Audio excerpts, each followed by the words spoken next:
Good morning, everybody. Today is the 7th day of the week, Saturday, March 6th, 2021. So, I'm just gonna go over I'm just gonna call this video Coffee Talk. I'm gonna have a bunch of those actually. Every couple of videos or so, I'll have a coffee talk. And last couple of videos, first two were political in nature. This one's gonna be more philosophical. And I want to talk about the human condition. I want to talk about why the world is so messed up. You know, in the last video, in which I talked about why is philosophy important and why we should care about philosophy. I think one of those two phrases was the name of it. I kind of briefly touched on the subject, but I'm going to go more in depth. However, I'm going to try not to make this video too long, but I'm going to go more in depth on that question, on the human condition. And let's talk about that for a minute. Let's look at the state of our world. Let's look at just the last century. But of course, you know, look no further than this year. But let's look at the last century. In the last century, we've seen 2 world wars, a bunch of other wars, 2 major pandemics, terrorist attacks, fear, media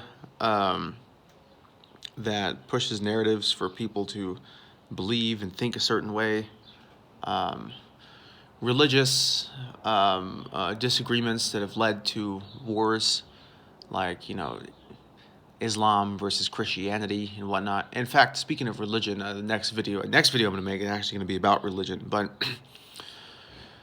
But let's really look at the human condition. Now, I think this is something that I mentioned in my first video, Libertarian Mind, that the first chapter of my book is going to be about truth versus opinion. Now, this is going to be a common theme throughout my channel and throughout my material, is the search for truth.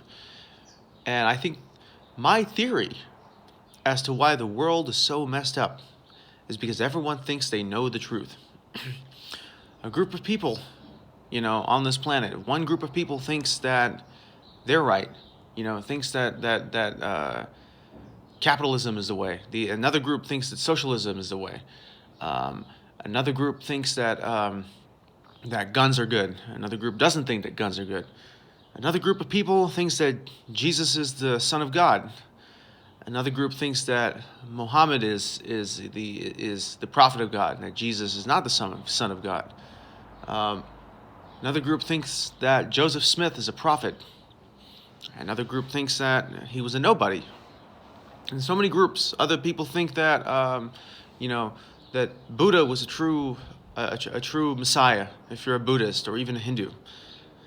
So whether you think Jesus is the Messiah, or Muhammad is a prophet, or socialism is bad or good, whatever you think, everyone has an opinion. And I think the problem is that I think humanity, even myself, is yet to answer whether truth is something that truly exists or whether it's just an illusion in the mind. Is there truth, or do we find our own truth? Now, when you're a philosopher, you start to wonder. Inherently, there are scientific truths, mathematical truths. You know, it's a scientific truth that the earth is round and the sky is blue. It's a mathematical and logical truth that 2 + 2 = 4, and consciousness is the only thing we know for sure exists because we're here. We know it exists. You know, a lot of people who have studied this hard problem of consciousness have agreed. Everyone agrees, you know, that consciousness is the only thing we know exists. Nothing else can we actually prove. You know, it's like if you've ever seen the movie The Matrix. You know, for all we know, we could be living in a simulation. But there's one thing even the characters in that movie know, is that they're conscious. It's what they're conscious of is the question. But whether or not they're conscious is not up for debate. We all know this. So, but then you get into the truth of how now we know that reality exists. The next question is there truth on how reality should function? Or is there no truth? Because some people just might like it a different way. Some people like it better living in a free market. Other people don't like it.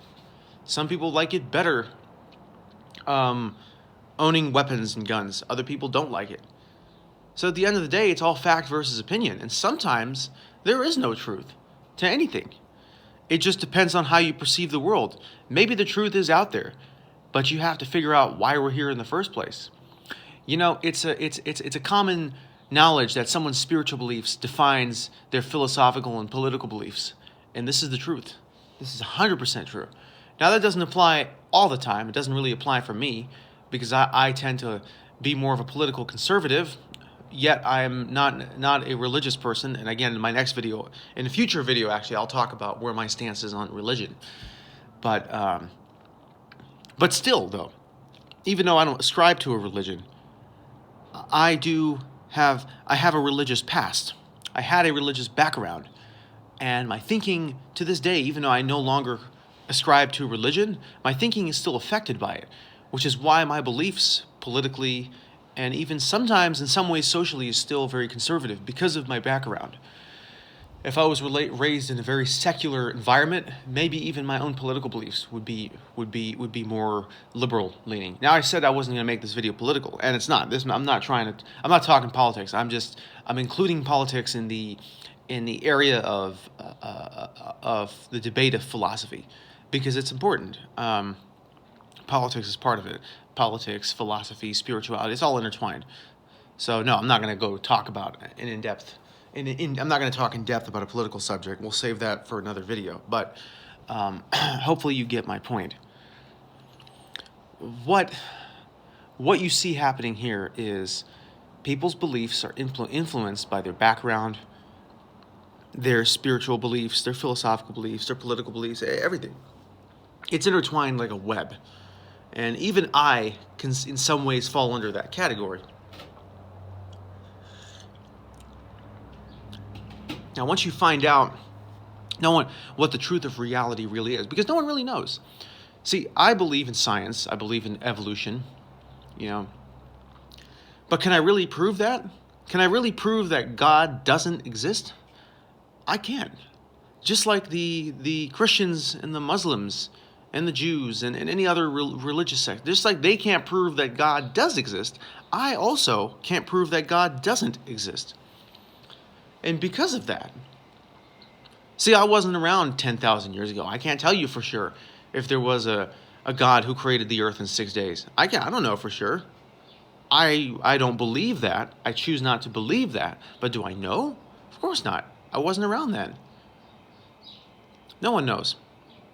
And for that reason, I think none of us could actually take a stance and say, I know the truth, because you don't. You really don't. So, if you go by a biblical worldview, or even a worldview that, let's say, don't even involve the Bible or Christianity or Islam or religion, but if you have a more spiritual worldview, you believe that the higher reality is what dictates everything, and therefore you're going to lean more capitalist in your thinking. Why? Because the point will not be about bettering this world, it will be about bettering the next. Now, if you believe that reality is mainly centered around the physical, in this plane we live in, if this is where we're supposed to better ourselves, if we just reincarnate and come back, and we have to better this world, then I see a lot of these people tend to be more socialist in their thinking, more meritocratic in their thinking, and the less capitalist you become. Now, if I could prove that this was the case, then maybe I could be more left-wing in my economic and political thinking. But I can't prove it. I would rather err on the safe side and prepare myself to better, the future rather than the here and now. And so for that reason, I'm not exactly ready to embrace left-wing thinking. Again, I'm not religious, but I have some spiritual superstitions, if you want to call it that. I can't exactly get rid of those. They're when you've believed things so long, even if you walk away from religion like I did when I was 18, it's hard to let go of superstitious thinking, and it causes you to be politically and economically influenced in a more conservative view. So I err on the side of, I don't know for sure, And because I don't know for sure, because no one knows,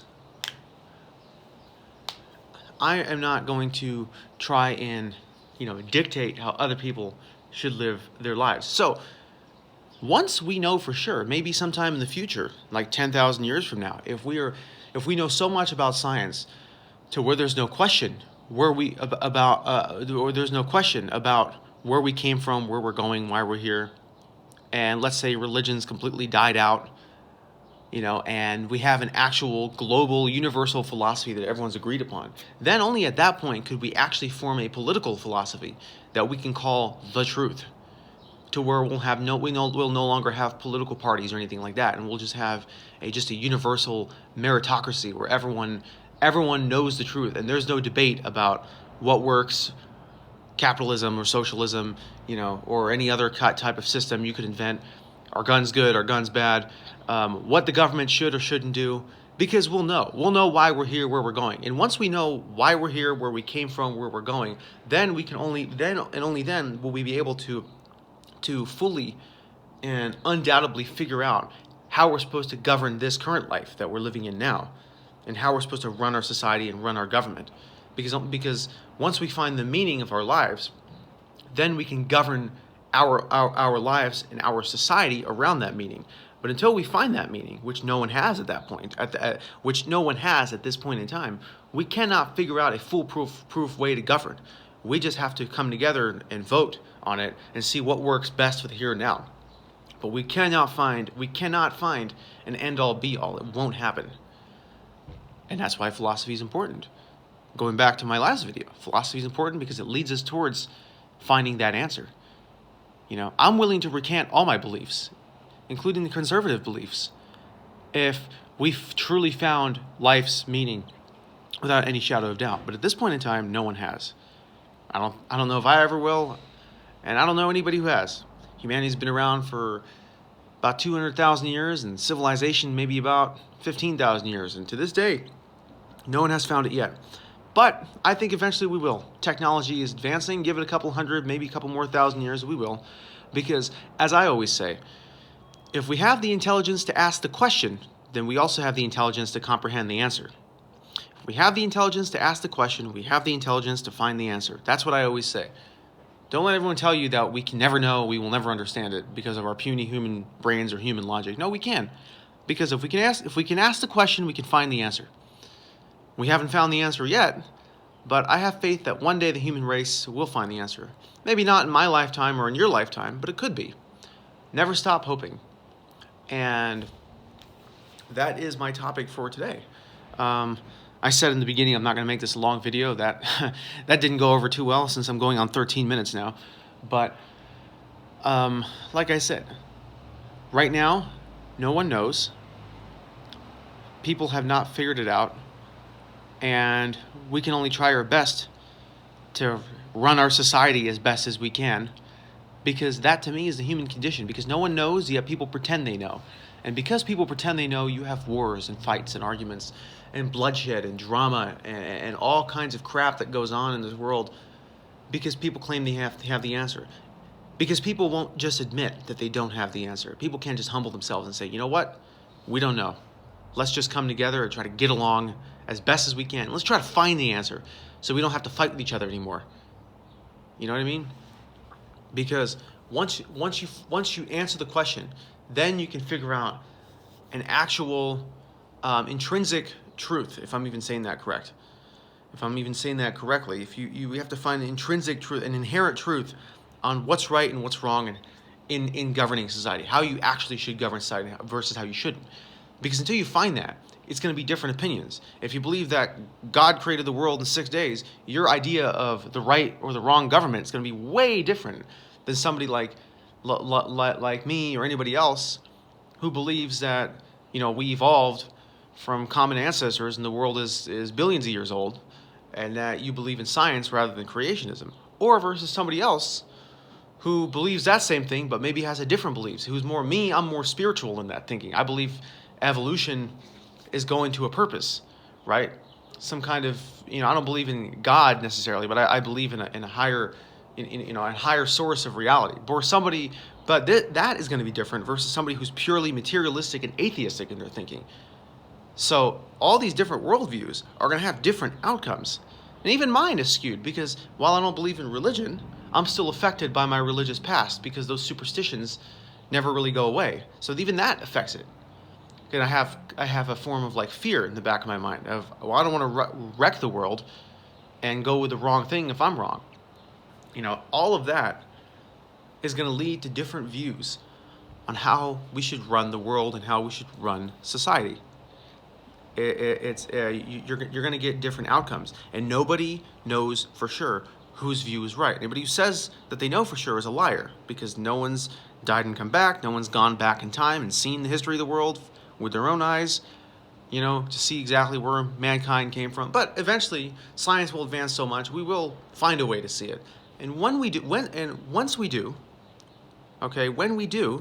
then we will know whose worldview is right, and we will be able to experiment and find out which mode of government and method of running society works best, and we will be able to find the best way to run the human race and run society and actually have a good and not perfect world, but near perfect world that actually ensures the well-being of everybody and runs better than it's ever been run before. And we will no longer have these fights and arguments and political strife and drama and division and civil wars and bloodshed and fighting and all this stuff. Like, look at what's going on in America today, because everyone disagrees. Everyone thinks they're right. Democrats versus Republicans. I mean, you all saw the Capitol riots on January 6th, and then you all saw the mass riots in Kenosha and in Minneapolis back in June and July. I mean, that's because people's ideas of what's right and what's wrong is clashing.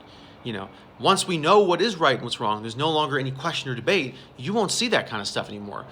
Unfortunately, I feel like we're still not close to getting to that point yet, and I don't think that we'll get there in my lifetime or your lifetime or in any of our lifetime, but eventually the human race will get there, whether it's a couple hundred years or a couple thousand years, or hopefully in our lifetime. I find that unlikely, but never say never. Anyways, that's the video for today. You all have a great day. Until next time, have a good one.